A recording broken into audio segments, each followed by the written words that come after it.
on my way to work when I crashed into a pole and fell into a coma. At least, that's what everyone thought.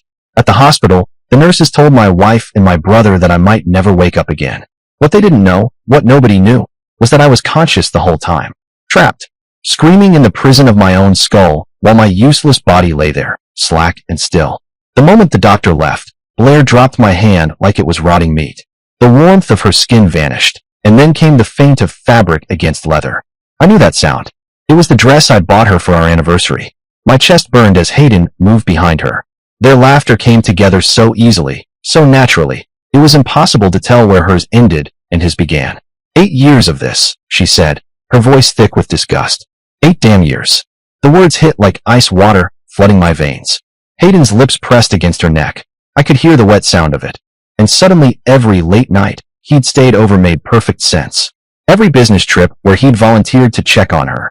My jaw wanted to clench, to grind my teeth down to dust, but it remained slack. Useless. The bed dipped sharply as Blair sat down hard, her hip digging into my ribs. You know what the worst part is? She said, her voice closer now, almost in my ear. Her breath was warm, sour with coffee. He actually thinks I love him. He brings me flowers every Friday like clockwork. Something metal scraped against the bed rail, her wedding ring. The one I'd slipped onto her finger with shaking hands. Blair stood, walked to my bedside, and stared down at me.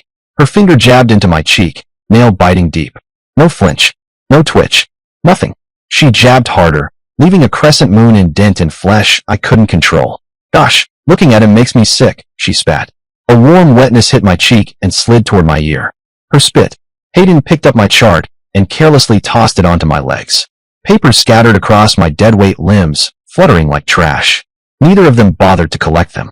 Then I heard the faint, metallic cling. My father's Rolex. I could hear Hayden turning it over in his hand.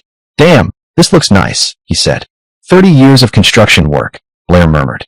He chuckled, low and satisfied. Bet it's worth a lot. Dad had worn it every day until the end. He'd left it to me on his deathbed. Hayden fastened my father's Rolex onto his own wrist like he was trying on a dead man's shoes. I could hear the faint click of the clasp, the smug little huff of satisfaction he gave. Remember when he showed us this? Hayden's voice was casual, like he was talking about the weather. Said it would be mine when he died. Guess he was right. My mind screamed, it was never yours. Blair was rustling through something. My wallet. She laid the contents out on my chest, credit cards, business cards, photos, like I was a folding table at a garage sale. The familiar weight of my black Amex card vanished, slipped into her purse without hesitation. Then she picked up our honeymoon photo. Her nail scraped right down the middle before she tore it in half with perfect precision. They ordered Chinese food, my favorite restaurant. The same one where we'd had our first date. The smell was torture. They set the containers right on my legs while they ate, chatting between mouthfuls about my funeral. Sweet and sour sauce dripped onto my hospital gown. Blair's chopsticks clicked against her teeth, that sharp, repetitive sound that had once driven me crazy. Now I couldn't even wince. My phone was in the bedside drawer. Hayden yanked my limp arm over, grabbed my thumb, and bent it back to unlock the screen. The joint twisted wrong, pain flaring, but I couldn't cry out. Got it, he muttered. He scrolled through my accounts, and Blair leaned over to see, her hair brushing against my face like a taunt. 2 million in Bitcoin, Hayden said, showing her the screen. Her breath caught. No kidding. My phone buzzed in his hand, my mother calling. Blair snatched it from him and answered, settling herself onto my bed. The pressure of her weight made it harder to breathe through the ventilator. Oh, Mrs. Callahan, she began, her voice trembling. She played the grieving wife so perfectly I almost believed her.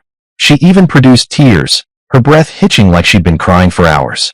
When she hung up, she let out a sigh, wiped her cheeks, and the act vanished like smoke. Your mother never liked me, she said flatly. Always thought I wasn't good enough for her precious baby boy. She grabbed my hand, squeezing hard, nails digging into my palm until it almost broke skin. Her voice dropped, venom curling in every word. If only she knew her other son has been screwing me since before the wedding. My mind started racing through every moment I'd ignored, every red flag I'd brushed aside. The way they danced too close at our wedding. How she'd pushed for Hayden to become my business partner. Those late nights at the office that lined up too perfectly with his. At the foot of my bed, Hayden was moving around. His stance, his gestures, they were all familiar. Then it clicked. He was rehearsing my eulogy while I breathed 6 feet away. Occasionally, I'd feel Hayden's eyes on me, little flickers of attention between his rehearsed lines. Adjusting his delivery, tweaking his tone. My own brother, measuring me for a coffin. Time crawled. They made call after call, lawyers, accountants. My company was carved up like a carcass, name by name. People who had been with me for years, who had stood by me in storms and lean months, were casually added to a termination list. Blair used my chest as a desk while she scribbled notes. Each pen stroke pressed through the paper into my skin, little punctures of humiliation I couldn't flinch away from. As the sun bled out and night fell, they grew bolder. Blair practiced her crying in the bathroom mirror. The door opened just enough for me to hear the act. I listened to her switch between sobs, gasps, and trembling breaths, like she was auditioning for the role of her life.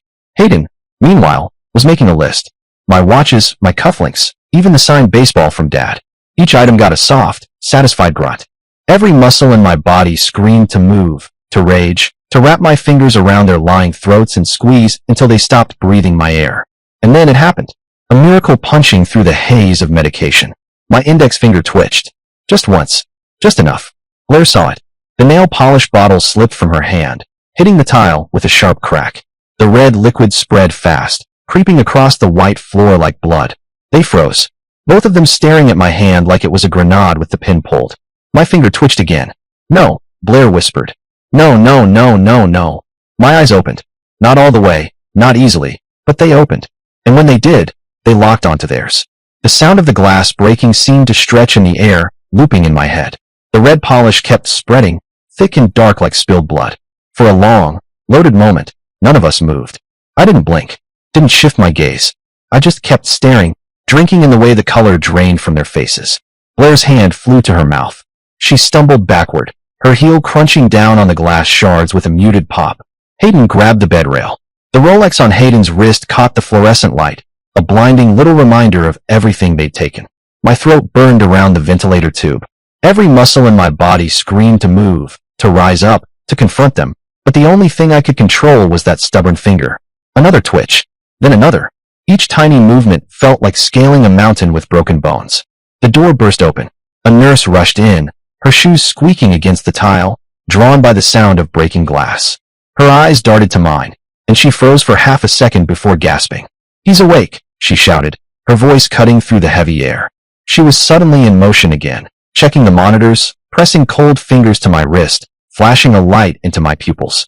I felt the bed jolt as she reached for controls, hitting buttons, her voice urgent as she called for the doctor.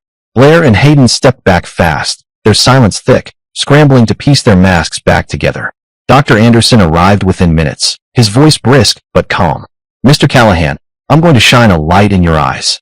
Blink once for yes, twice for no. Can you hear me? Blink. Do you know where you are? Blink. Are you in pain?" 2 blinks. A lie. The real pain wasn't in my body. They worked on removing the ventilator, the nurse's hands steady but careful. The tube slid out slowly, each inch scraping raw down my throat. My first breath on my own was like swallowing knives. The second was easier. By the third, I was breathing steadily again, though every inhale carried the ghost weight of Blair sitting on my chest hours ago. Blair rushed to my side, her face shining with tears, perfect, glittering tears. She grabbed my hand, the same one she dropped like trash earlier. Her wedding ring pressed cold against my skin.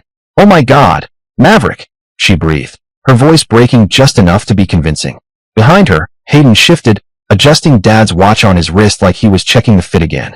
The doctor explained my miraculous recovery, tossing out words like traumatic brain injury, medically induced coma, remarkably lucky.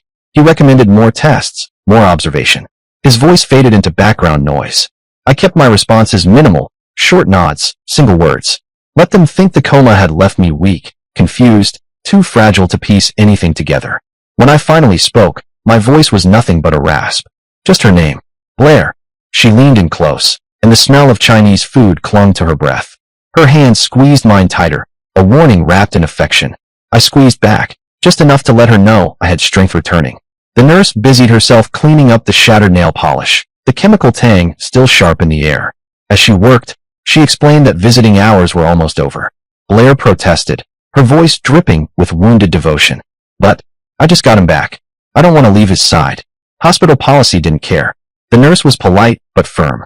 Blair leaned down, pressing her lips to my forehead.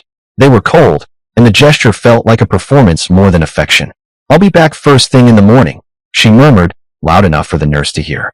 Hayden gave my shoulder a quick pat, warm enough to seem brotherly, hollow enough that I felt nothing but the Rolex brushing my arm.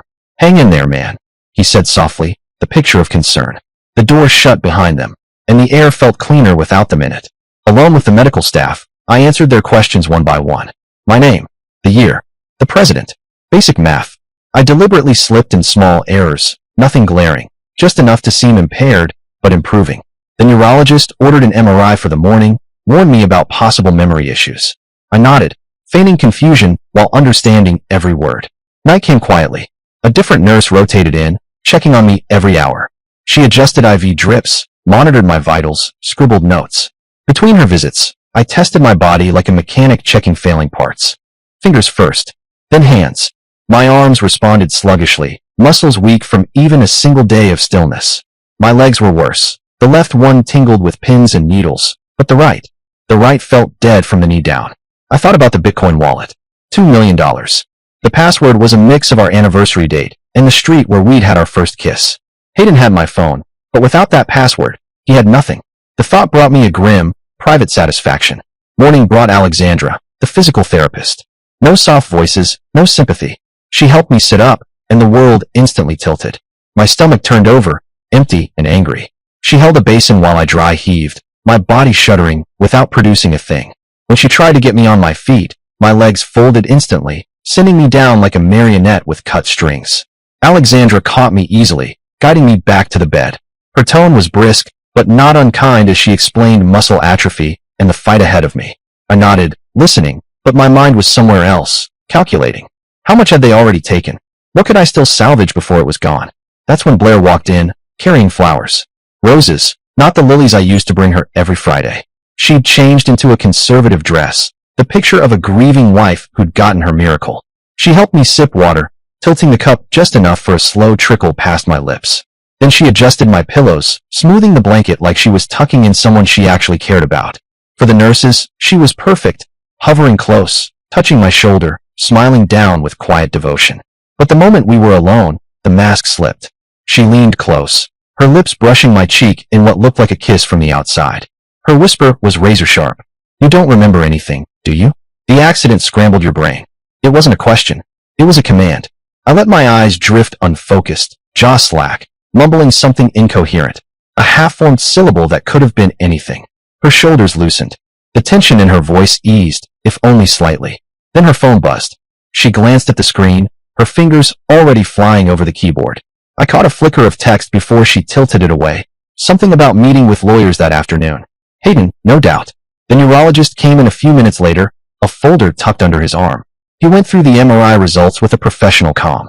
Bruising, swelling, words like cognitive impairment and memory gaps rolled off his tongue.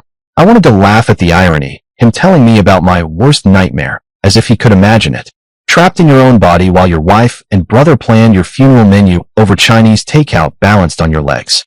I leaned into the role, asking him to repeat himself, looking puzzled at simple questions. "Wait, what was the second thing again?" I asked, my voice weak. Blair sat beside me, pen in hand, jotting down every word like the dutiful, concerned wife. Physical therapy took up most of the day. Alexandra didn't slow down for pity. She pushed until sweat slicked my hairline. My left leg responded better than the right. I could wiggle my toes, flex my ankle. The right remained stubborn, dead weight. Alexandra mentioned possible nerve damage, but promised we'd work on it. Between sessions, I tried to rest, but the hospital was a hive of noise. The squeak of shoes in the hallway, the murmur of voices. Every sound made my pulse spike. Any moment could be Blair or Hayden. Any conversation just outside my door could be about me. The paranoia gnawed at me. Exhaustion pulled at my eyelids, but I couldn't allow myself to fall into real sleep. Not yet. That evening, my mother arrived. Blair had clearly prepped her, feeding her the story she wanted told. Mom's eyes were red, her face pale as she gripped my hand and told me how scared she'd been. I wanted to tell her everything, to spill every poisonous detail. But Blair hovered nearby, watching every interaction. Mom sat beside me, her voice gentle but threaded with worry. She talked about the business, how Hayden was handling things in my absence. I could hear the uncertainty in her tone, like she wasn't entirely convinced herself. She told me my employees had sent a card, and she'd brought it along with a few personal items from home. Before she could pass the bag to me, Blair intercepted it with a practiced smile. She rummaged through the contents. Clothes, toiletries, nothing that could help me. Her inspection was quick but thorough, like a customs agent searching for contraband. Visiting hours ended again. Mom kissed my forehead, her lips warm and lingering, promising she'd be back tomorrow. Blair made a show of wanting to stay, soft pleading in her voice, but the nurses stood their ground. She left with my mother, arm in arm, the perfect daughter-in-law. I watched them go, my eyes narrowing as I caught the shift in her posture the moment they passed through the doorway, shoulders dropping, smile fading, mask slipping. When night fell, I finally had time to think, to plan. My body was still a shell, weak and unreliable, but my mind? Razor sharp. They thought they'd won. Thought the coma had conveniently erased their betrayal. But I remembered. Every word. Every cruel laugh. Every detail of their plan. The next few days would be critical. I had to keep the act going while I built my strength. Let them think they were safe. Let them relax, get comfortable, make mistakes. The Bitcoin was secure for now, but the business worried me. My employees worried me. God knew what else they might take while I played the invalid. Around midnight, a new nurse came in for the hourly check. She was young, chatty, her voice a bright contrast to the dim room. "You're lucky, you know," she said with a smile. "Your wife and brother barely left your side while you were in the coma." I smiled weakly, forcing a rasp into my voice. "Yeah, lucky." She believed it, fussing with my blankets before moving on. The tingling in my legs was constant now, pins and needles, but it meant progress. Healing. I flexed my feet under the covers, small movements the monitors wouldn't pick up. Tomorrow, Alexandra would push harder. I'd push back, but not too much. Just enough to show progress, never enough to give away the truth. The hospital room felt like another prison, but this one had an exit. Unlike the cage of my skull, this place had a door, and I was already working on the key. I just needed time. Time to heal. Time to plan. Time to let them reveal more of their hand. I thought about the house, our joint accounts, the business I'd built from nothing. How much had they already taken? How much more would they try to steal? The fury burned cold in my chest, but I kept my breathing steady. The monitors would alert the nurses to any distress. Tomorrow would bring new challenges, more therapy, more tests, more performances from Blair and Hayden. I'd play my part, the brain-damaged victims slowly recovering. Let them think they were safe. Let them get sloppy because I was awake now. Really awake. And they had no idea what that meant. The rehabilitation schedule became my cover. Each morning, Alexandra arrived at 7 sharp, clipboard in hand, ready to push my limits. I let her guide me through exercises while secretly testing my real capabilities. "All right, Maverick, let's see if we can get a little more range on that right side today," Alexandra said, voice brisk. My left leg could bear weight now, though I made sure to wobble dramatically whenever she watched. The right leg presented genuine challenges, nerve damage making control unpredictable. Blair arrived during my second therapy session, carrying a briefcase I recognized from my home office. She waited until Alexandra stepped out to gather equipment, then opened it on the bedside table. Legal documents spilled out, power of attorney forms, bank authorization papers, asset transfer agreements. Her fingers moved through them efficiently, organizing them into neat piles. She pressed a pen into my weak hand, guiding it to the signature line. I let my grip fail. The pen rolled onto the sheets. She retrieved it patiently, repositioned my fingers. My signature came out shaky, barely legible. She frowned at the result, but moved to the next document. Each form required multiple attempts, my hand conveniently spasming at crucial moments. By the time Alexandra returned with resistance bands, Blair had quickly gathered the papers, mentioning something about insurance forms to the therapist. Alexandra nodded sympathetically, focused on attaching the bands to my ankles. The exercises resumed while Blair watched from her chair, briefcase balanced on her lap, calculating how many signatures she still needed. Dr. Anderson scheduled cognitive testing for that afternoon, which I knew would be another chance to reinforce the story I wanted them to believe. The psychologist, a woman in her late 40s with calm eyes and a clipboard that looked like an extension of her arm, arrived with an assortment of puzzles, memory cards, and basic problem-solving tasks. She smiled reassuringly as she placed the first sequence of cards in front of me. "Just try your best," she said softly. I nodded, letting my gaze drift lazily over the pieces as if the effort already tired me. I deliberately failed half of them, mixing up sequences, forgetting simple patterns, pausing for long moments as though searching for thoughts that refused to come. Each error was carefully calculated. I wanted my performance to say, "This man is broken, harmless." The woman's pen scratched quietly across the page, her notes constant.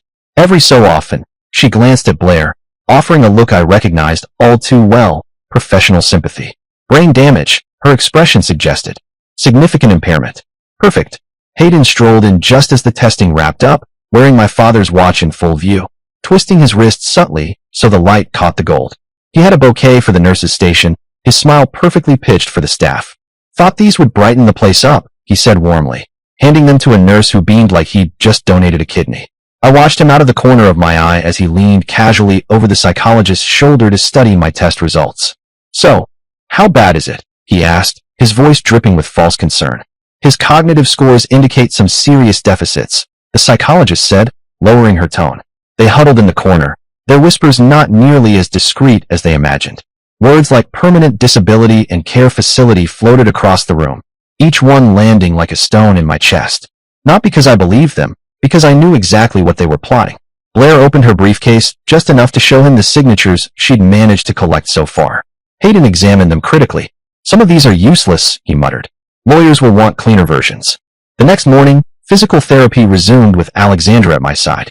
She introduced a walker, steadying me as I gripped the cool metal. "Let's try 3 steps today," she encouraged. My legs trembled under me, muscles screaming after days of inactivity. The 3rd step was barely underway when my right knee buckled. That collapse was genuine, but I made sure to add a little extra wobble, just for effect. Blair had started arriving earlier now, always catching the last part of my sessions. She stood by the wall, arms crossed, eyes calculating. I could see her timing each exercise, noting exactly how long it took me to regain balance, how many stumbles I made. When Alexandra mentioned a possible transfer to a rehabilitation facility, Blair perked up like someone hearing their favorite song on the radio. "Do you have details on that?" she asked, feigning casual interest. Alexandra, oblivious, handed her a stack of brochures. "These list locations, durations, visiting policies, everything you'd need to know." "Perfect," Blair murmured, tucking them away. The occupational therapist arrived later with a tray of simple challenges, buttoning a shirt, holding a cup of water. "Let's work on your fine motor control," she said cheerfully. I fumbled with the buttons, letting them slip through my fingers again and again. When she handed me a cup, I let it slide from my grip, water splashing onto the tray. "It's okay," she reassured me. "We'll take it slow." "Sorry," I mumbled, keeping my voice low and flat, like even apologizing was an effort. She adjusted my goals downward, simplifying each task until they were childlike. Blair took photo after photo during these sessions, documenting every dropped cup, every failed button, every moment of my apparent helplessness. Mom's second visit was quieter than the first, but the weight behind her eyes hadn't lifted. She walked in carrying a thermos of homemade soup, the smell of chicken and herbs instantly pulling me back to childhood. "I thought you could use something better than hospital sludge," she said, setting it on the tray table. Before I could say anything, she was unscrewing the lid, pouring steaming liquid into a styrofoam cup. "Let me," she insisted when I reached for the spoon. Her hands trembled as she brought it to my lips. I leaned forward and sipped, the taste both comforting and suffocating in the same breath. I wanted to tell her everything, every suspicion, every piece of the puzzle I'd started to assemble. But Blair was right there, close enough that I could feel the faint breeze when she shifted in her chair. Mom kept her eyes on me, voice gentle but tinged with fatigue. "The business. Hayden's really stepped up. We're all so grateful. Some of your clients already know about the transition in leadership. Everyone's saying it's for the best while you recover." I swallowed, the soup suddenly heavy in my stomach. "That's good," I murmured, letting my gaze drift off like I was losing track of the conversation. Blair didn't say a word, but I could feel her eyes boring into me. That night brought the only reprieve I had left, solitude. Once the last nurse's footsteps faded down the hall, I shifted into my routine. I waited for the rhythm of hourly checks, then pushed myself into motion. I stood, slowly, letting my legs adjust to the weight. The left one obeyed without complaint. The right still lagged, stubborn and shaky, but I could manage 10 steps along the bed rail, sometimes 15 when my balance didn't betray me. My hands, at least, were solid, steady grip, strong fingers, though I only let them work freely when no one was watching. The act was muscle memory now. A limp here, a tremor there, the occasional vacant stare. It drained me, but the alternative was letting them see the truth too soon. The next morning, Blair came armed with a tablet, a practiced smile fixed on her face. "We've got some things to go over," she said, propping it on the table. One by one, she pulled up emails, scrolling to signature lines. "We'll need your authorization." She guided my finger to the screen, pressing down so it would leave the digital signature. I let it slide off target, hitting the wrong field. "Oops," I mumbled, eyes unfocused. She sighed, started over. Again I missed. Again, she restarted. Through the quick flashes on the screen, I saw enough. termination notices for my most loyal employees, cancellations with partners I'd worked decades to earn, authorizations to liquidate assets.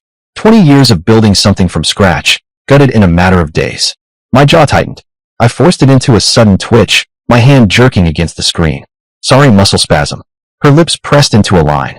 It's fine, she said, though her voice clipped at the edges. Later, Dr. Anderson came in with fresh MRI results. Minimal improvement. Swelling still visible. Neural pathways remain compromised, he said, looking from me to Blair. I caught their exchanged glance before they stepped into the hall with Hayden, speaking in hushed tones about long-term care and restricted visiting hours. Therapy that afternoon was brutal. Alexandra, clearly frustrated by my supposed plateau, guided me to the parallel bars. We're going to push a little harder today, she said. Her arms supported most of my weight as I shuffled forward, dragging my feet in exaggerated slowness.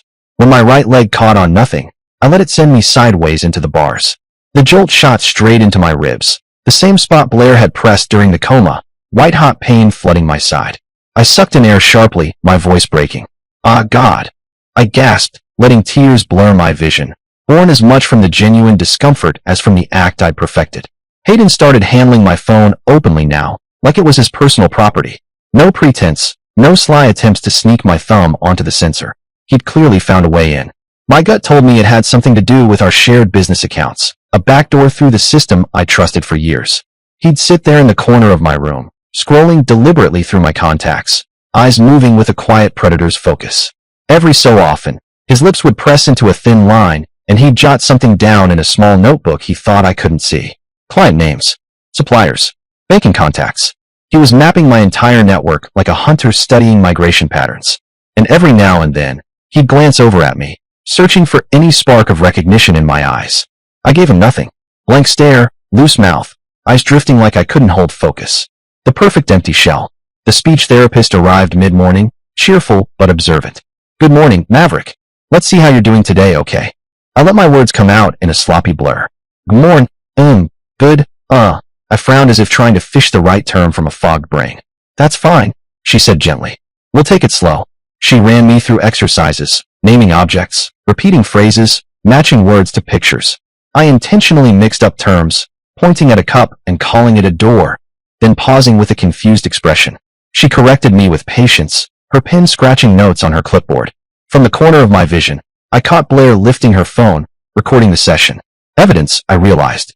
A neat little video package to show anyone who might question my capacity. Judges, lawyers, insurance reps. Proof that Maverick was gone, and what remained was incapable of running a business or making decisions.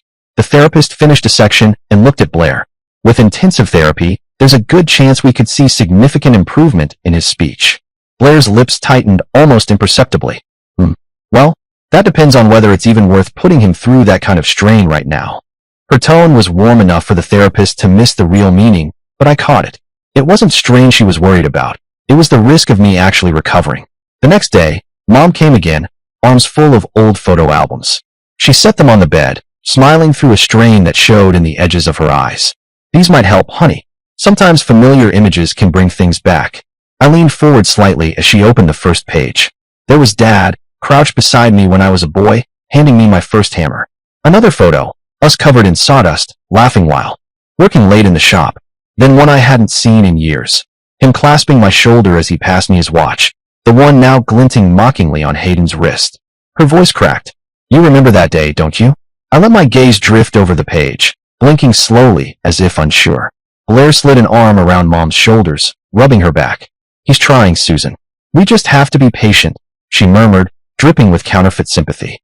By the end of the visit, 3 new rehabilitation facility brochures had joined the growing pile on my bedside table. Blair and Hayden flipped through them that evening, comparing details like they were planning a vacation. This one's 2 hours from the city, peaceful grounds, private rooms, Hayden said. 2 hours means less distraction, Blair agreed, and fewer people disrupting his rest. I recognized the ploy instantly. Isolation, limited visitors, easy to manage what people saw and heard about my condition.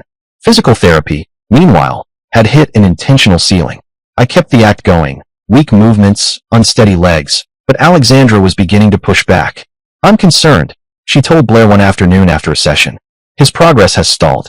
We might need to bring in a specialist, maybe try alternative treatments. Blair's response was immediate, smooth as glass. I appreciate that, Alexandra, but the insurance won't cover those kinds of interventions. And honestly, with his cognitive state, I'm not sure he'd even be able to follow complex therapy regimens. The social worker showed up one morning, clipboard in hand, her voice soft but measured, the kind they use when they think you're fragile.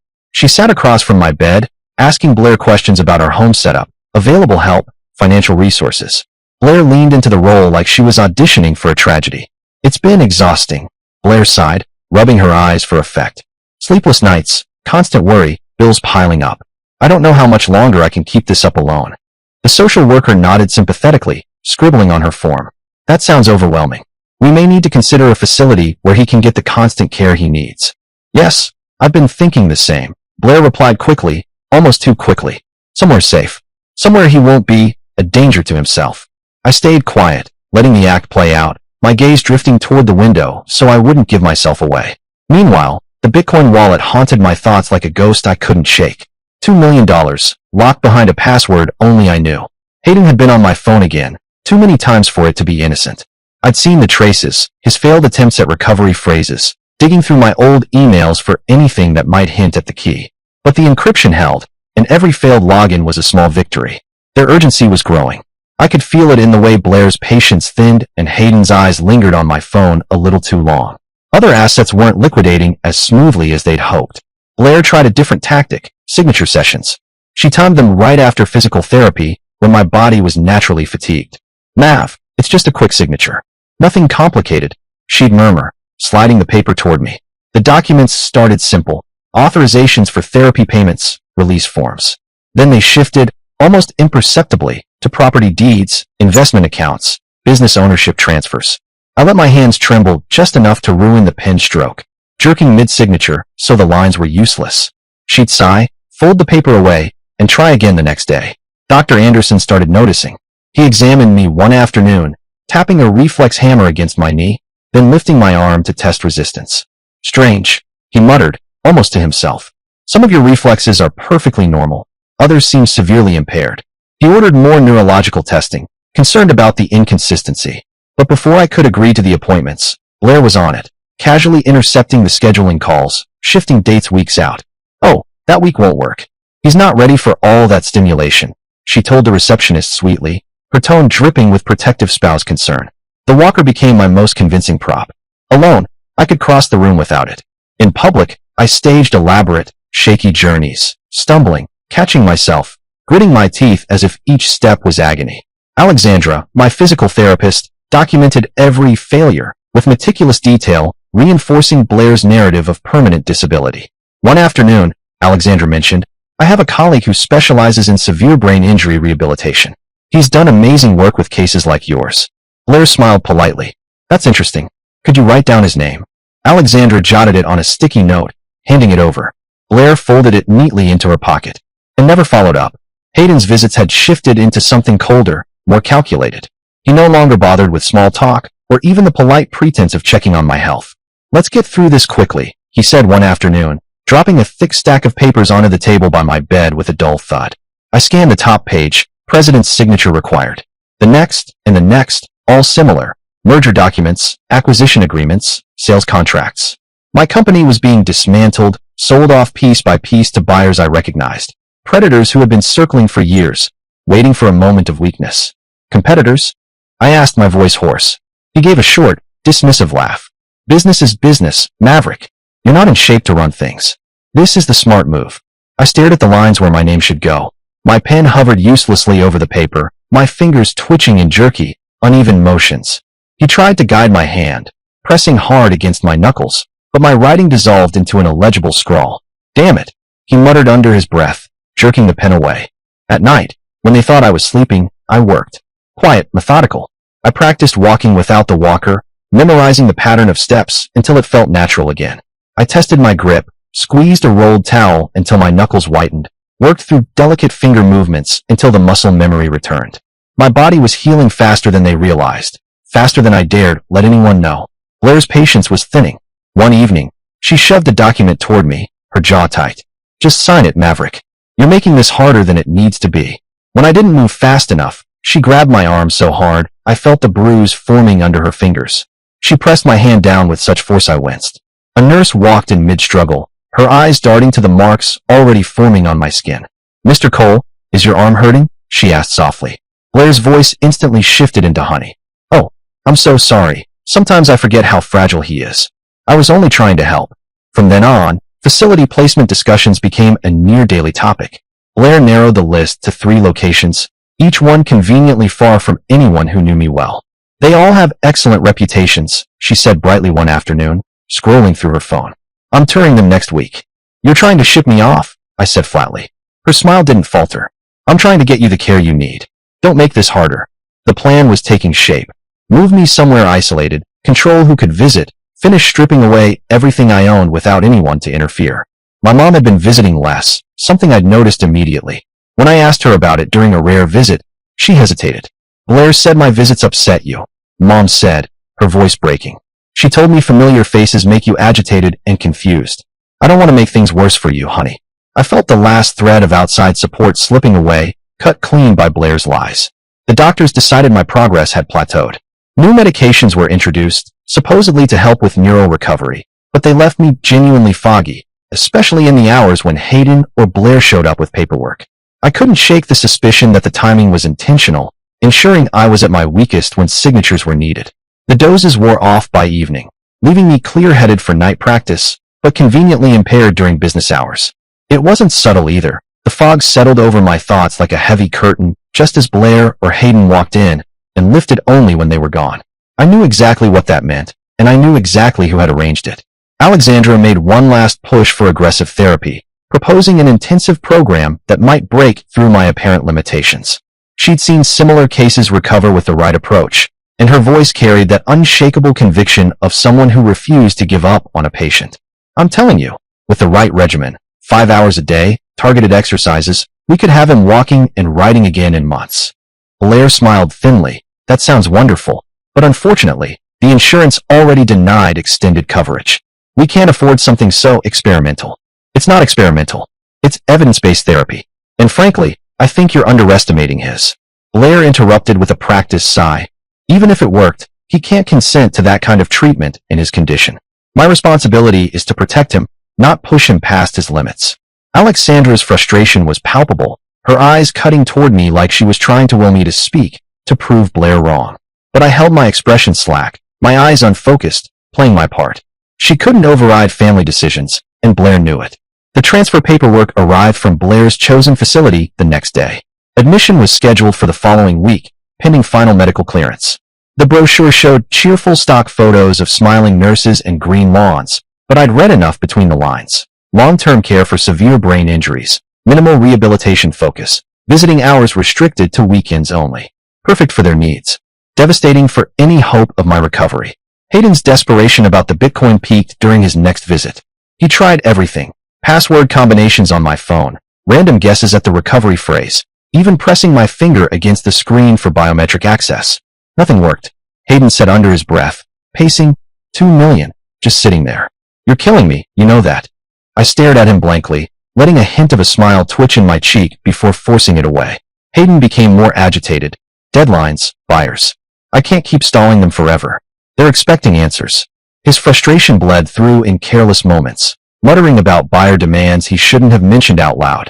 Dr. Anderson came for final evaluations before transfer approval. He ran me through the same tired routine, flashcards, word recall, grip strength.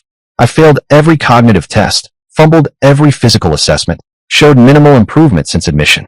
He seemed troubled, like there was something in my responses that didn't fit the picture he'd formed, but he couldn't pinpoint it. Dr. Anderson said, "I'm not entirely satisfied with these results, but given the consistency of your condition, I can't justify blocking the transfer." His signature on the transfer orders came reluctantly, accompanied by recommendations for continued assessment at the new facility, recommendations I knew would be ignored. Blair packed my belongings with theatrical care while nurses watched. She folded each shirt with exaggerated precision, dabbed at her eyes with a tissue, the very image of a heartbroken wife preparing for a painful goodbye. I might have believed it myself, if I hadn't heard her real feelings whispered to Hayden while I was still in a coma. The business dissolution accelerated as transfer approached. Hayden started arriving with stacks of papers, each one a step closer to carving up my company and selling it for scrap. The day before the scheduled move, he brought the final documents, desperate to have everything signed before I slipped beyond the hospital's oversight. My signatures grew worse with each attempt, deliberate, illegible scrawls that no court in its right mind would accept. Hayden's patience began to crack, and I caught the sharp edge in his voice more than once. Just sign it properly, Maverick, he hissed under his breath, eyes darting toward the hallway to make sure no nurse was near. I let my hand shake more than necessary, dragging the pen across the page like I was trying to write underwater. Sorry, I mumbled, letting my eyelids droop. Hard to focus. His jaw clenched, but then, footsteps, so he pasted on a faint smile and adjusted his tone. No rush, we'll get through it, buddy. Alexandra came in later, her expression tight, with the same frustration she'd been holding back for days. She said goodbye with genuine sadness, her voice low and warm. I hate seeing you go like this, she said, leaning closer as she pressed a card into my palm. Her thumb lingered just long enough for me to feel the faint impression of the embossed number. Call me when you can. I'll check on you at the new place. I curled my fingers around it, meaning to hide it in the folds of the blanket, but Blair swooped in with a smile sharp enough to cut glass. Thank you, Alexandra. That's so kind. She plucked the card from my hand like it was an afterthought, slipping it into her bag without breaking eye contact. We'll be in touch if needed. That if might as well have been carved in stone. Mom was told about the transfer only hours before it was set to happen, just enough time to stop her from doing anything about it. She burst into the room as they prepped my transport, tears streaming. Oh, honey, she whispered, clutching my hand. Blair says this new place will give you the best chance. You'll get better there. I tried to tighten my grip, to signal somehow that it was all lies. But the morning meds had done their job, leaving me heavy and slow. My plan to reveal everything, dead before it could breathe. Blair wrapped an arm around her shoulders. I'll take care of him, don't you worry. This is what's best. The ambulance crew arrived with the same bland efficiency I'd seen them use on dozens of patients before. They lifted me onto the gurney with a gentleness that was more about avoiding paperwork than comfort. Blair oversaw every buckle and strap, her voice crisp and professional. Yes, I'll be riding along. Primary contact, all arrangements handled. Hayden jingled my car keys, grinning faintly. I'll follow behind in your car, he said casually, tapping the face of my father's watch, the one he'd somehow decided was his now. As they rolled me toward the elevator, a flicker of motion caught my eye, Hayden's phone lighting up. The Bitcoin wallet app. Another failed access attempt. Another reminder of what they wanted but couldn't have. The elevator doors slid shut, sealing off the hospital that had been my sanctuary, my stage for this long deception, my training ground for whatever came next. Inside the ambulance, the air smelled of disinfectant and resignation. Blair sat beside me, her face finally softening into something closer to her true self now that we were alone with just the paramedic. Her fingers tapped rhythmically on her purse. Tap, tap, tap, where my credit cards no doubt sat like a deck of aces. She didn't look at me, only out the window, lips moving faintly as if she were calculating timelines, expenses, the precise day this charade could end. The place is only 40 minutes out, she murmured, almost to herself. Once you're settled in, things will be easier. I didn't answer. I let my body slump against the restraints, but in my head, I was tracking every bump and curve of the road, feeling the way the turns pulled me left or right, counting the seconds between intersections. The map was building itself in my mind. With each mile, my body stayed limp, but my mind sharpened with each mile. They thought they were delivering me to permanent captivity. They didn't know I'd been building strength for weeks, that my weakness was performance, that their greed had given me time to prepare. The game was entering its final phase.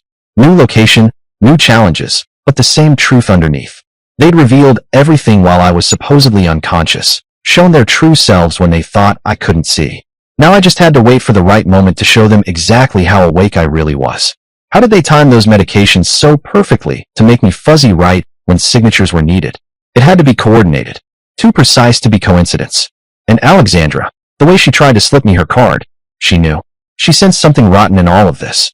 The fact that Blair snatched it away without even glancing at me only confirmed it. Through the ambulance window, the facility's entrance came into view, a sprawling, converted mansion wrapped in perfectly manicured grounds. A place that could look like sanctuary to outsiders, but reeked of quiet control to anyone paying attention. Blair's grip on her purse tightened as we pulled into the circular drive, like she was squeezing the life out of every dollar she thought she'd wring from me before this was over. The paramedics unloaded my gurney, their expressions bored, their movements mechanical. Blair hurried ahead, heels clicking against the stone path, eager to handle admission paperwork before I could so much as blink at anyone. As they wheeled me past tall windows, I caught glimpses of other patients, some in wheelchairs, some hunched over walkers, their eyes dulled by the weight of permanent residence. My stomach nodded. That was the future they wanted for me if their plan worked. Inside, the intake process dragged on for hours. Blair sat close to the desk, answering every question for me, her voice smooth and practiced. Yes, he's been declining for months. No, he can't manage basic tasks anymore. Yes, I'm his primary caregiver and decision maker. I lay silent on the examination table, every muscle slack, every response delayed. The facility doctor, a thin man with sharp, deliberate movements, ran through his battery of neurological tests. Lift your right leg, he instructed. It didn't move, not even a twitch. And your left hand. It trembled violently on command, as though I had no control at all. Follow the light with your eyes. My gaze drifted somewhere over his shoulder, sluggish and unfocused. He scribbled notes with clinical detachment, murmuring terms like severe impairment and poor prognosis for recovery. Blair nodded along solemnly, the concerned spouse in every gesture. They assigned me a private room on the second floor, far from the main activity areas, a quiet corner where inconvenient patients could fade from sight. Blair supervised the orderlies as they transferred me into the narrow bed, her instructions crisp, efficient.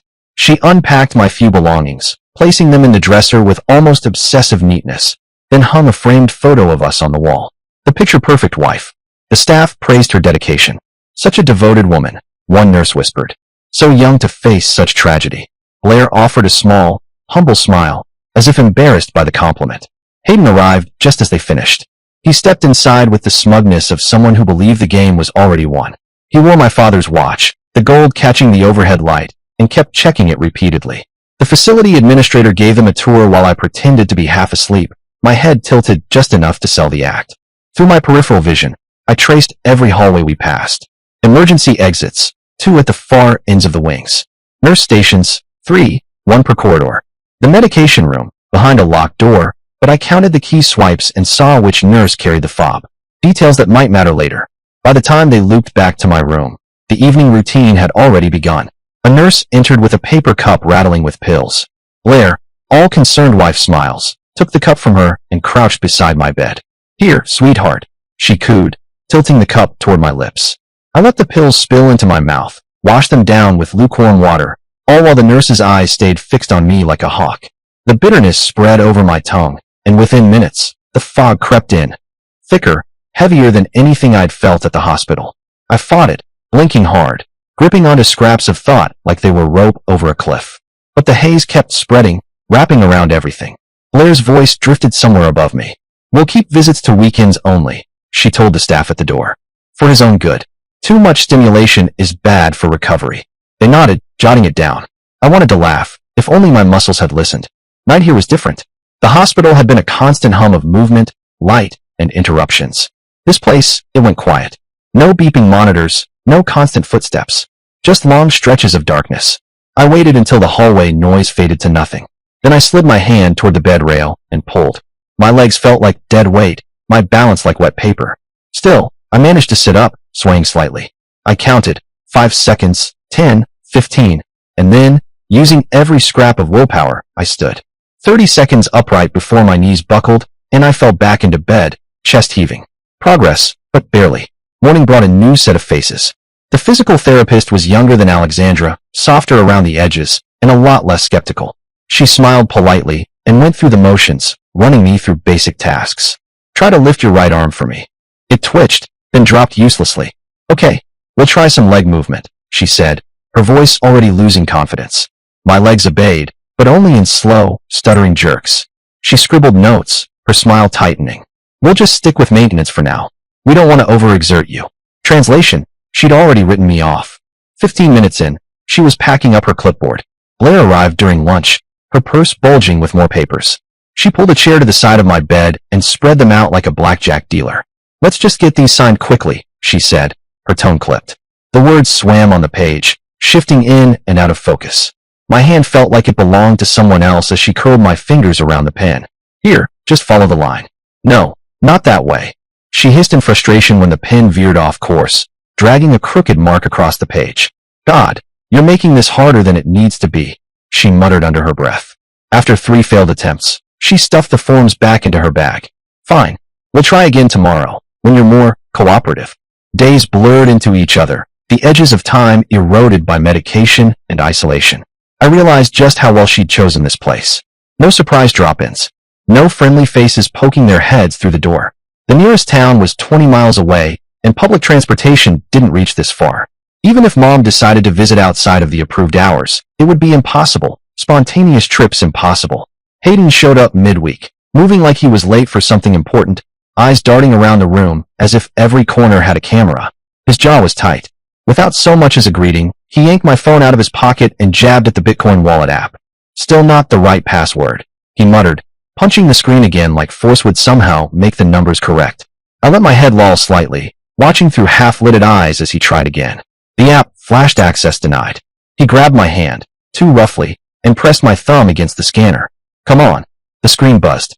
Fingerprint mismatch. Are you kidding me? He held the phone to my face, angling it under the fluorescent light. Look at it, damn it. I didn't even blink. Another rejection screen appeared. The sound of his fist hitting the wall was sharp, loud enough to make the door frame tremble. He winced and shook his hand, then forced a smile the second a nurse poked her head in. Everything's fine, he said, voice dripping with fake calm. When she left, his smile dropped, and he shoved the phone back in his pocket without another word. The downfall of the business picked up speed like a landslide. I caught pieces of it in overheard conversations from staff who didn't realize I was listening. The office building, gone, sold in a quiet deal. The employees, terminated with barely enough severance to cover rent for a month. 20 years of my work, my name, my reputation, erased in weeks. My biggest client had already jumped ship to a competitor. I didn't need to be told that the rest would follow. By the time I could act, there might be nothing left to salvage. That's when I decided my body could be an asset. I let my left leg atrophy for real, refusing to push it during therapy. The decline was visible, measurable, believable. The therapist bought it. She cut sessions to twice a week, noting in her chart that my prognosis was guarded. The facility doctor noticed too, adjusting my medication to help with comfort, which only meant thicker mental fog. But I cracked the timing by now. I knew exactly when the haze would lift, giving me brief windows of clarity. Those were the moments I planned, memorized, waited. Blair's visits changed, shorter now, but with sharper purpose. She came once with a lawyer in tow, a thin, nervous man who clutched his briefcase like it might shield him from something. He cleared his throat. Mr. Harper, I'm here to discuss the matter of conservatorship. This is purely to protect your interests while you're unable to manage them yourself. The absurdity almost made me laugh, but instead I let my lips part slightly and drooled just enough for him to notice. A thin line of saliva slid down my chin. He shifted in his chair, glancing away. It's really just a formality. Blair leaned in. It's for your own good, Maverick. Just a few signatures.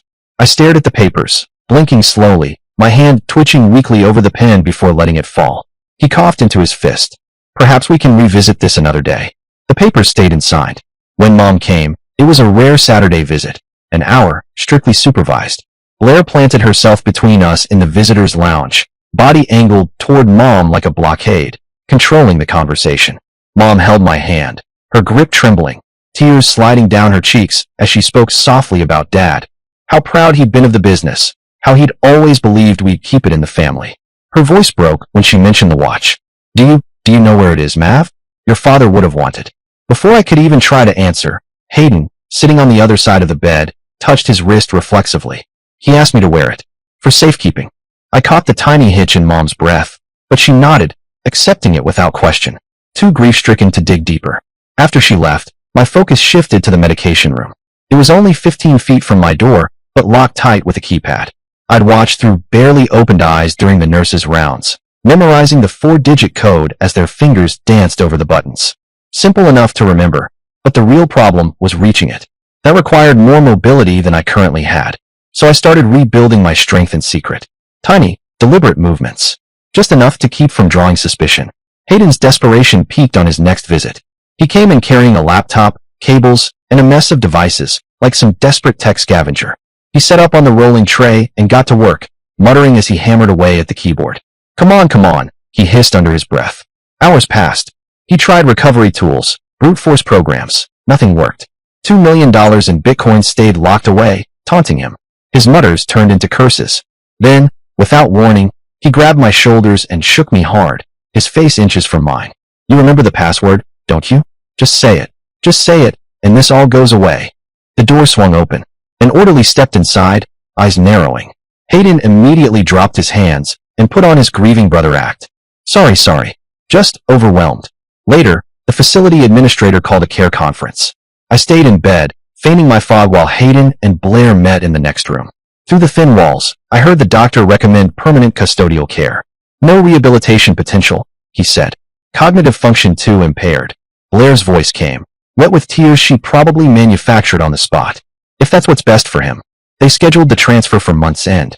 That night, I pushed myself harder. 3 steps, 5, 10, until my muscles burned. In the day, I stayed limp and dull. At night, I reclaimed myself, inch by inch. Blair arrived later that week with a folder tucked under her arm. She didn't bother pretending anymore. All right, Mav, she said, flipping it open on the tray table. We just need to get these signed before your transfer. I let my eyes wander past her shoulder, keeping my expression vacant. This one's for conservatorship. Means I can make all your decisions. For your own good. Next page. Power of attorney, so I can manage your accounts, bills. Finally, she tapped the last few sheets. And these transfer some assets, just to keep things clean. She shoved a pen into my limp hand, curling my fingers around it like a child's. Just a few squiggles, and you can rest, she murmured, her voice flat now, businesslike. She positioned the paper under my hand, her fingers curling around mine like I was a child learning to write. Just here, Maverick, Blair murmured, guiding my wrist, pressing down so the pen scraped across the page. My hand twitched, the letters uneven and broken. That one's passable, she muttered, more to herself than to me. Then another page slid under my hand. This time the lines were worse, crooked, the ink pooling where my fingers hesitated. She didn't seem to care anymore.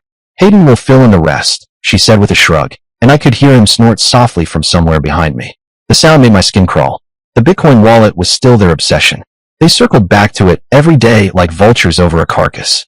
Hayden tried everything short of actual torture to pull the password out of me, bringing in consultants, cryptocurrency experts who pawed through my phone, ran diagnostic programs, muttered to each other about system exploits.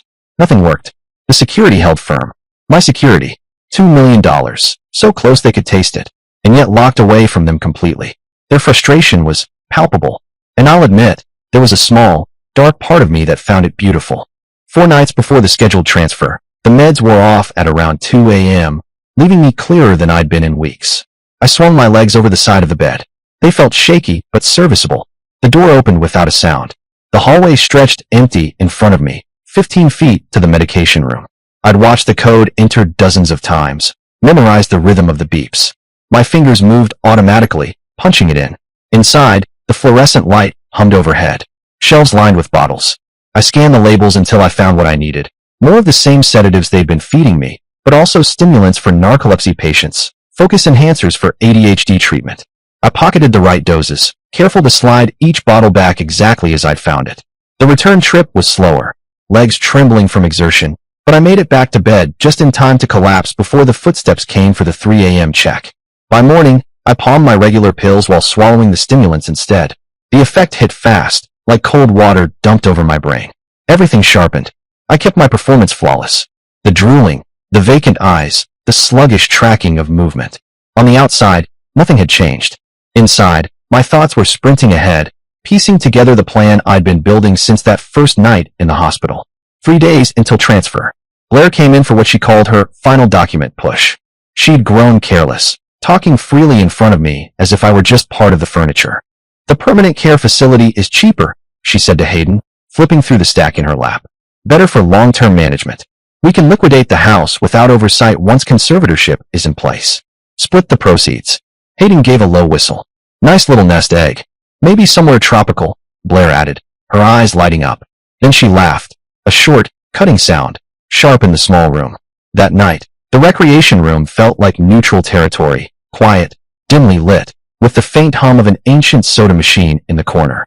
My wheelchair creaked as I rolled up to the facility's ancient desktop, the one with a keyboard that stuck on certain letters.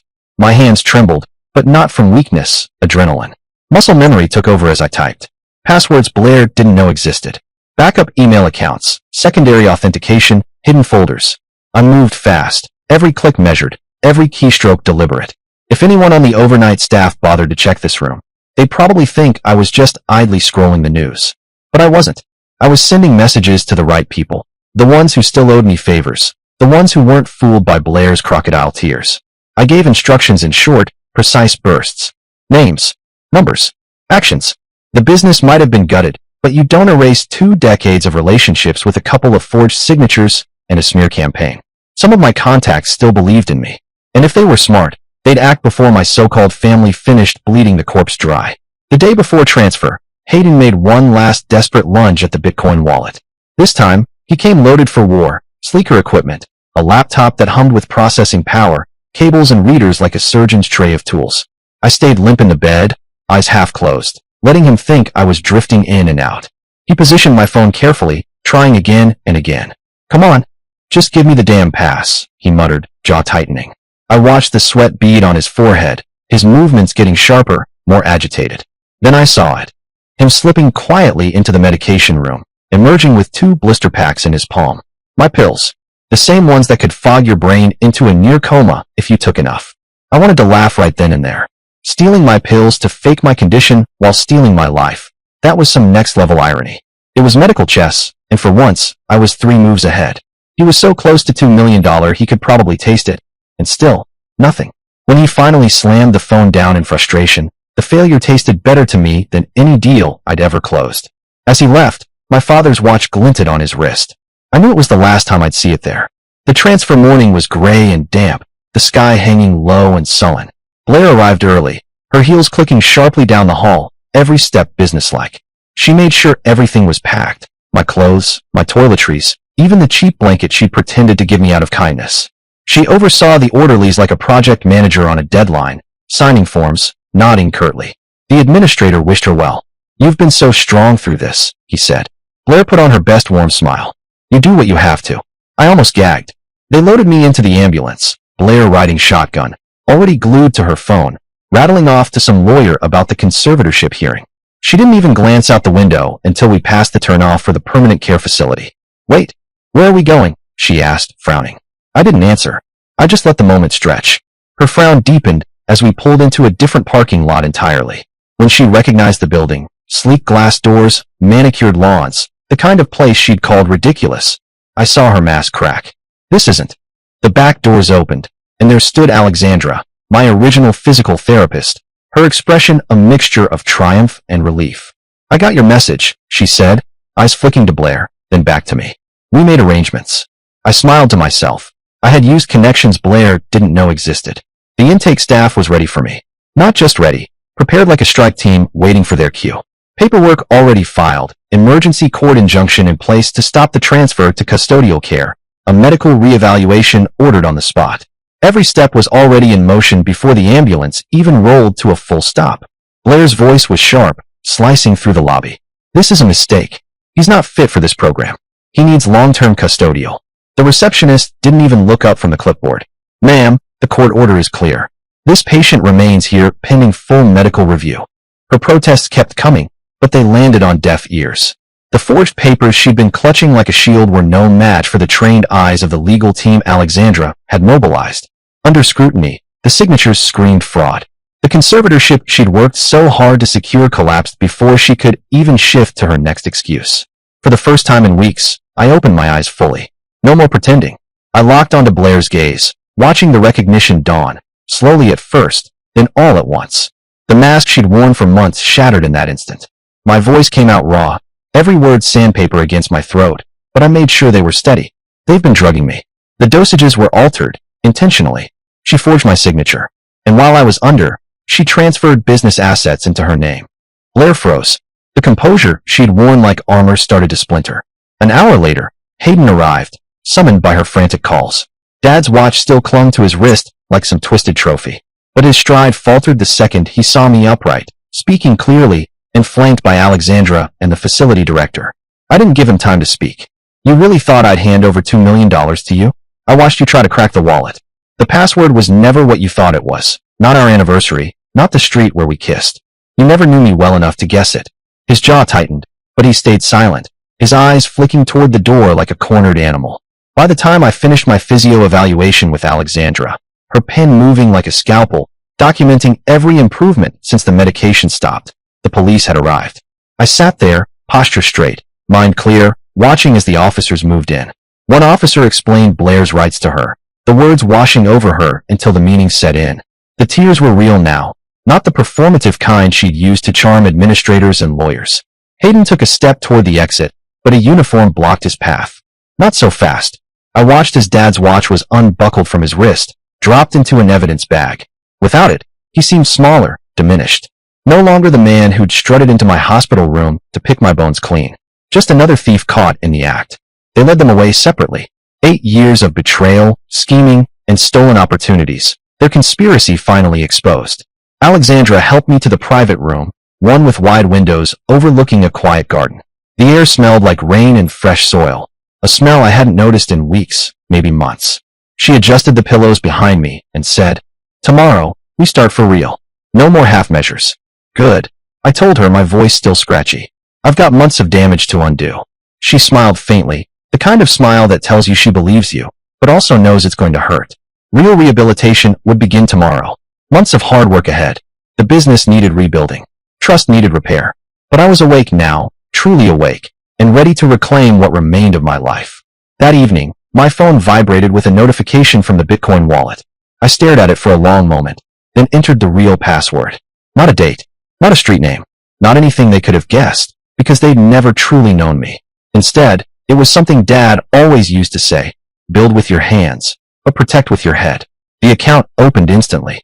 $2 million, safe, untouched, and mine. Enough to start over. Enough to rebuild properly.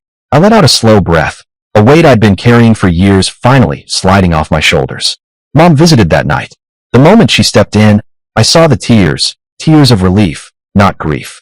She came to my side quickly, holding my hand like she was afraid I might disappear. "Maverick," she whispered, "I thought I'd lost you." "You almost did," I admitted, my throat tightening. But I wasn't going to let them win. I told her everything. The coma, the conspiracy, the slow climb back to consciousness. She listened without interrupting, her grip on my hand tightening whenever I mentioned Blair or Hayden. "I suspected something," she said quietly when I finished. "Blair, her behavior was wrong. But I thought I was imagining it. I trusted too much." "You believe the performance," I said. "So did everyone. That's how they kept it going so long." We sat together until visiting hours ended, talking in low voices about the future, one without the people who'd betrayed us. There was so much to plan. The legal battles, the asset recovery, the rebuilding. But for the first time in years, it felt like a future I could actually touch. Alexandra stopped by before leaving for the night. "Aggressive therapy starts tomorrow," she reminded me. "It's going to be brutal, but worth it." "I'll be ready," I said. The lawyers promised asset recovery. The investigators promised justice. But I didn't need promises anymore. I'd learned to save myself, one calculated movement at a time. The game was over. I'd won by refusing to stay unconscious. The facility room was smaller than home, but it felt larger than any prison I'd been trapped in. Tomorrow would bring its own challenges, but tonight, I simply breathed freely and watched the rain streak down the glass. Blair and Hayden had thought I was broken beyond repair. They'd learned too late that some damage only makes you stronger. Some prisons teach you how to escape. Some performances prepare you for the truth. I closed my eyes by choice now, resting for tomorrow's work. No more pretending. No more lies. Just the slow, steady progress of reclaiming everything they'd tried to steal. My father's watch was back where it belonged, on my wrist. The business could be rebuilt. Trust would take longer, but that was acceptable. I had time now. All the time I needed. Awake and aware, finally free. Free to write the next chapter. And it was not going to be clean. The trial was brutal, but I enjoyed every second. Blair and Hayden sat there in their tailored suits, acting like they were the victims. The prosecutors tore that illusion to pieces. Fraud, forgery, conspiracy, financial abuse. The charges stacked so high they could have buried them alive. When the verdict came down, it was exactly what I wanted. Guilty for wire fraud, conspiracy to commit wire fraud, theft or bribery concerning programs receiving federal funds, financial elder abuse and forgery. The federal wire fraud and conspiracy charges alone carry a maximum of 20 years in federal prison each. The Medicare fraud enhancement pushed it even higher. Blair got 20 years in federal prison, no parole, plus restitution for every dime they stole from me. Hayden got 20 years in federal prison, plus another 10 from the state for the forgery and elder abuse counts, served concurrently. For most people, that would have been the end of the story. But I had a chapter of my own to write. While I was stuck in that hospital bed, I had plenty of time to think, and plenty of people willing to listen when I called. Friends with questionable businesses. Friends who didn't need details, just a reason. So I made 3 phone calls. Each one lasted less than a minute. No names, no specifics, no goodbyes. Just an understanding. Hayden was the first to go. 2 months into his sentence, they sent him to a high-security federal penitentiary in Nevada. Officially, it was for classification purposes, but everyone knew it was because he was already rubbing inmates the wrong way, talking big, acting like his money could still buy him protection. It happened during the morning yard time. The guards opened the gates for exercise, and Hayden was walking the track with a couple of guys he thought were his friends. I'd seen his type before, city boy in a prison yard, still thinking deals were made over handshakes instead of sharpened metal. Witnesses said it was quick, but not clean. One guy distracted him with a cigarette, another came in from behind. The first shank went under his ribs, deep, angled upward. Hayden tried to twist away, but the second man was already on him, driving another blade into his lower back. Then it was chaos. A pack of them swarmed, steel flashing in the weak winter sunlight. They hit him again and again, gut, chest, neck, until his white prison shirt was soaked through and turning black with blood. The guards didn't rush in. They never do. They let it burn out, the way you'd let a fire die when you know the building's already gone. When they finally dragged him out, his body was limp, head lolling to the side, eyes glassy and open. One of the EMTs said they'd counted 13 stab wounds, but I knew it was more. Each one was a punctuation mark in a sentence I'd started the moment I picked up the phone. The warden's report said gang-related. They left it at that. I didn't bother correcting them. Blair was next. They sent her to a women's federal correctional facility in Arizona, medium security, on paper. In reality, it was a place where the guards looked the other way as long as the violence didn't splash too far outside the lines. She came in thinking she could charm her way into protection, same as Hayden. She'd never understood that in places like that, charm is just a debt you'll pay later and not in money. The hit came in the showers. Blair was alone at first, humming to herself, hair wrapped up, skin gleaming under the fluorescent lights. Then another inmate walked in, big woman, tatted arms, a stare like broken glass. Blair barely had time to turn before the first blow landed. They say she went down hard, her head smacking the tile with a sound that echoed down the corridor. The attacker straddled her, fists hammering down until Blair's jaw split and teeth scattered across the wet floor like chips of porcelain. Then came the stomps, over and over, heel first into her legs until the bones snapped. Not fractures, not hairline cracks. Snapped, splintered, crushed beyond repair. By the time the guards pulled the woman off, Blair's face was swollen and bloody, her skull fractured in 2 places. Her legs hung at unnatural angles, skin already turning mottled from the internal bleeding. In the infirmary, the doctors made the call, both legs, gone above the knee. No prosthetics would hide it. No makeup could mask the mess her face had become. Now she'll spend the rest of her life in a wheelchair, staring at the ruined reflection of the woman she used to be. Her beauty, her mobility, her power, all of it gone in a few bloody minutes. The official line said inmate dispute. I knew better, and so did she. By the time the dust settled, the boardroom whispers had turned into silence. Hayden was gone, Blair was broken beyond repair, and the people who once thought they could play me now understood. I wasn't the kind of man you crossed and walked away from. My return wasn't a limp back into the spotlight. It was a calculated entrance. 3 weeks after leaving the hospital, I walked into my downtown high-rise office wearing a tailored charcoal suit and a smile sharp enough to cut glass. The room went still. My partners, my executives, my competitors, they all saw the same thing. I was still here. Within a month, the numbers spoke for themselves. Contracts I'd been chasing for years suddenly landed in my lap. Rivals who used to posture at industry events now shook my hand with both of theirs, their eyes avoiding mine just a little too quickly.